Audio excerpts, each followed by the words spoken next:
जय मसीह एवरीवन। मेरा नाम मधुबनदीप है। तो मैं आसाम से बिलोंग करता हूँ और परमेश्वर को धन्यवाद देते हैं। आज परमेश्वर ने एक सुंदर मौका, सुंदर अपॉर्चुनिटी दिया परमेश्वर के वचन को शेयर करने के लिए। और ये समय है, मैं आप लोग के बीच में परमेश्वर के कुछ वचन को बोलना चाहता हूँ। बहुत सारे लोग आज मसीह हैं, क्रिश्चियन हैं, फिर भी आज मैं भी एक मसीह होने के नाते आज आप लोग के बीच में इटर्नल रिडेम्पशन के बारे में थोड़ा कुछ आप लोग के आगे शेयर करना चाहता हूँ। तो जो भी बातें मैं आज वचन के द्वारा कहूँगा, हालांकि परमेश्वर का वचन परमेश्वर के बहुत सारे दास ने परमेश्वर की पवित्र आत्मा के द्वारा अगुवाई पाकर लिखा है, लेकिन इसका जो असल लेखक है वो स्वयं मसीह है, वो स्वयं प्रभु है, जो इस संसार को, इस आकाश पृथ्वी को बनाने वाला स्वयं परमेश्वर है। तो उस इटर्नल रिडेम्पशन के बारे में एक आयत को मैं आप लोग के लिए पढ़ना चाहूँगा। वो है इब्रानी 10 अध्याय के 10 वचन में ऐसा लिखा है, उसी इच्छा से हम यीशु मसीह के देह की एक ही बार बलिदान चढ़ाए जाने के द्वारा पवित्र किए गए हैं। जब हम पढ़ते हैं वचन को तो साथ साथ ही हम लोग को पवित्र आत्मा ये बुद्धि और ज्ञान देता है, ये समझ देता है, क्योंकि वचन क्या कहता है कि उसी इच्छा से हम यीशु मसीह के देह के एक ही बार बलिदान चढ़ाए जाने के द्वारा पवित्र किए गए हैं। हाँ मंडली, आज वचन जब हम देखते हैं, अगर वचन कहता है हम पवित्र किए गए हैं तो आमेन कहकर इस वचन को हमें एक्सेप्ट करना जरूरी है, क्योंकि वचन परमेश्वर है। वचन कहता है विश्वास सुनने से और सुनना मसीह का वचन से आता है कहकर परमेश्वर का वचन कहता है। इसी प्रकार इस वचन को जब हम सुनते हैं कि यीशु मसीह के एक ही बार बलिदान चढ़ाए जाने की तरफ पवित्र किए गए हैं, तो हम पवित्र किए गए हैं। हम किस तरह से पवित्र किए गए हैं, मैं आप लोग के ये बारे में थोड़ा सा बताना चाहूँगा। आज से 2022 साल पहले जब संसार में यीशु मसीह जब आए थे, तो सच में उससे बहुत साल पहले हम देखते हैं, पुराना नियम में अगर जाकर देखते हैं तो इंसान जब पाप करते थे तो पाप के लिए बलि चढ़ाने के लिए ऐसे बहुत सारे मेमना को लाया जाता था। उस मेमना के सर के ऊपर में हाथ रख के उसको जब बलि दिया जाता तो याजक बताते थे कि तुम्हारा पाप क्षमा हुआ कहकर। जब हम लेवी व्यवस्था 4 अध्याय के 27 से लेकर अगर हम लोग पढ़ते हैं तो वहाँ पे हम लोगों को मिलता है कि पुराना नियम में आप लोगों को यह जानना है, हमें भी यह जानना है कि पुराना नियम में जितना भी मेमना को लाया गया और जितने भी मेमना को बलिदान दिए गए वो सब यीशु मसीह का छाया है। आमीन। तो जब यीशु मसीह का छाया स्वरूप में जब हम देखते हैं बाइबल में उस मेमना को, तो यीशु मसीह स्वयं परमेश्वर का मेमना है। हालेलुया। जब हम वचन में देखते हैं यूहन्ना बपतिस्मा दाता यीशु मसीह के बारे में क्या गवाही देता है, जब हम वचन खोल के देखते हैं यूहन्ना 1 अध्याय के 29 पद में अगर देखते हैं तो वहां पे लिखा गया है कि वो देखो परमेश्वर का मेमना जो सारे जगत का पाप को उठा ले जाता है। तो यीशु मसीह किस प्रकार से सारे जगत का पाप को उठा लेके गया, जब हम देखते हैं तो पुराना नियम में जो भी मेमना को बलिदान दिया जाता था, तो उसी प्रकार उस मेमना के ऊपर में हाथ रखने का प्रक्रिया को हम लोग देखते हैं।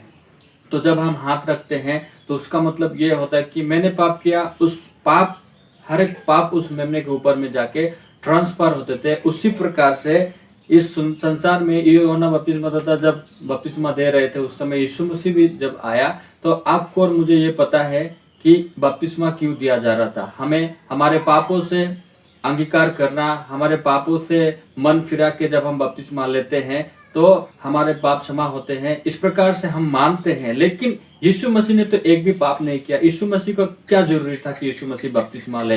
तो मैं आज वो बात आप लोग को बताना चाहता हूँ, यीशु मसीह क्यों बपतिस्मा लिया। जब यीशु मसीह बपतिस्मा लिया यूहन्ना बपतिस्मा दाता के द्वारा, तो वहां पर हम लोग देखते हैं कि यूहन्ना बपतिस्मा दाता यीशु मसीह के सर के ऊपर में हाथ रख के यीशु मसीह को बपतिस्मा देते हैं।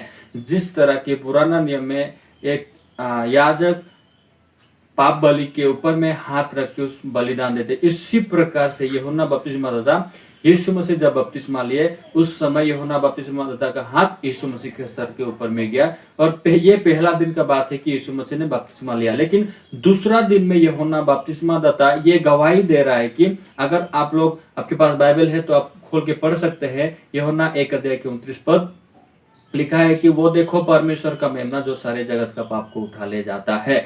तो उस समय वचन क्या कहता है कि सारे जगत, तो जगत में हम भी हैं और जितने भी इंसान हैं सारे लोग जगत में हैं, तो सारे इंसान लोगों का पाप को यीशु मसीह ने अपना ऊपर में ले लिया और जाके क्रूसिफाई हुए उस क्रूस में। तो जब हम अभी जब इटर्नल रिडिम्पशन के बारे में जो मैंने पहले बोला, वहाँ पे क्या लिखा था कि उसी इच्छा से हम यीशु मसीह की देह के एक ही बार बलिदान चढ़ाए जाने के द्वारा पवित्र किए गए हैं। तो यीशु मसीह ने सारे संसार का पापों को, सारे संसार के बोझों को अपने ऊपर में लेके उस क्रूस में गया, और क्रूस की कथा ये बताता है कि यीशु मसीह की देह के एक ही बार बलिदान चढ़ाए जाने के द्वारा सारा मनुष्य जाति पवित्र किए गए हैं। अगर हम उसी वचन के इब्रानी 10 अध्याय के 14 पद अगर देखते हैं तो हमें सर्वदा के लिए पवित्र किया गया, ये बातों को हमें बताता है। तो इटर्नल रिडेम्पशन, जितने भी लोग आज वचन को पढ़ते हैं, आपको ये विश्वास करना है यीशु मसीह इस संसार में नहीं आने से पहले मनुष्य जाति सभी लोग पापी थे, और उस पापी को उद्धार करने के लिए संसार में यीशु मसीह आया और हर एक इंसान को पापी से धार्मिकता में परिवर्तन किए, पाप से पुण्यता की ओर परमेश्वर ने परिवर्तन किया। आज हम जितने भी मसीही लोग हैं, जितने भी लोग यीशु मसीह को पहना है, जितने भी लोगों ने यीशु मसीह को ग्रहण किया है, वे लोग धर्मी हैं। तो आज हम धर्मी मेरे कामों के द्वारा नहीं, यीशु मसीह ने उस क्रूस पर अपना पवित्र लहू बहाया, और उस पवित्र लहू को हम विश्वास करते हैं, और उस विश्वास के द्वारा हम धर्मी और पवित्र बनते हैं। तो मैं आज आप लोग को इतना ही बताना चाहता हूँ कि वचन जिस तरह कहता है, अगर वचन ने कहा है कि तुम पवित्र हो, इसलिए हम पवित्र हैं। तो यीशु मसीह जिस तरह कहता है, वचन कहता है कि रोमियो के 3 अध्याय 23 पद कहता है, सबने पाप किया और परमेश्वर की महिमा से रहित है।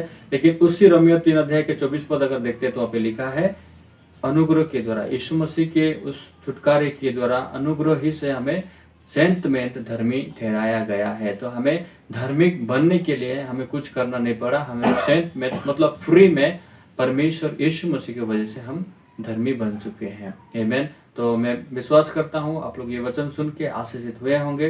तो अगर आप लोगों ने विश्वास नहीं किया है कि आप धर्मी और पवित्र हैं, वचन आपसे आज ये कहना चाहता है कि आप धर्मी और पवित्र हैं। यही है अनंत छुटकारा का वाक्य जो परमेश्वर के वचन में लिखा हुआ है।